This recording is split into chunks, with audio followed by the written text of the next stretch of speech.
Terima kasih Anda masih bersama saya Firza Rizky di Liputan Metropolis. Pemirsa, melalui tim kuasa hukumnya AHN Lawyers, pihak Yayasan Bina Dharma menepis secara tegas adanya berita simpang siur yang belakangan ini dianggap mengganggu nama baik dan proses kegiatan belajar mengajar di lingkungan Universitas Bina Dharma. Beberapa informasi tentunya demi untuk mengatasnamakan. Berita simpang siur yang belakangan ini mengganggu nama baik Universitas Bina Dharma ditepis tegas oleh pihak Yayasan Bina Dharma Palembang melalui tim kuasa hukumnya AHN Lawyers.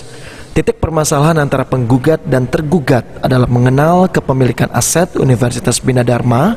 Setelah peralihan pengurus yayasan, ditemukan bukti bahwa seluruh aset Yayasan Universitas Bina Dharma yang tercatat atas nama pengurus yayasan yang lama ternyata dibeli menggunakan dana yayasan. Tim AHN juga menyanggah adanya isu terkait terganggunya proses kegiatan belajar mengajar di lingkungan Universitas Bina Dharma akibat adanya proses hukum ini. Terjadi di Yayasan Bina Dharma Palembang ini sebagai badan penyelenggara dari Universitas Bina Dharma.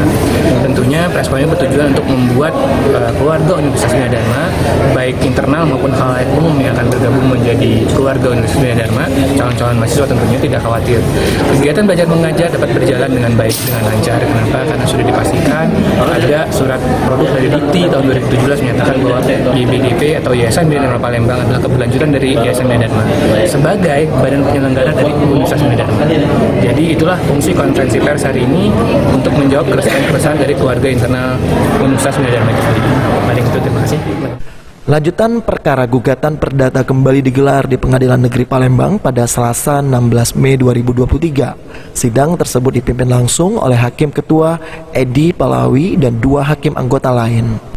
Pada persidangan tersebut, kuasa hukum tergugat menghadirkan saksi fakta bernama Leni Iryani, namun saksi fakta dalam persidangan ditolak oleh AHN Lawyers selaku kuasa hukum penggugat karena termasuk dalam pihak yang dilarang untuk didengar kesaksiannya karena memiliki hubungan darah atau persaudaraan dengan pihak yang berperkara. Atas penolakan dan keberatan tersebut, majelis hakim dengan tegas memutuskan untuk menolak Leni Iryani untuk dijadikan saksi di persidangan dikarenakan sudah jelas dan tegas diatur dalam ketentuan pasal 172 ayat 1. Pada kesempatan kali ini tergugat sempat memberikan anggapan dan juga harapan agar saksi dihadirkan tanpa dibawa sumpah. Namun karena sudah ada presiden dan juga ada dasar hukum yang menyatakan mutlak tidak dapat dihadirkan sebagai saksi, maka majelis hakim berpendapat dan juga mengambil sikap tetap pada putusannya untuk tidak dapat didengar sebagai saksi. Seperti itu. Tim Liputan PAL TV.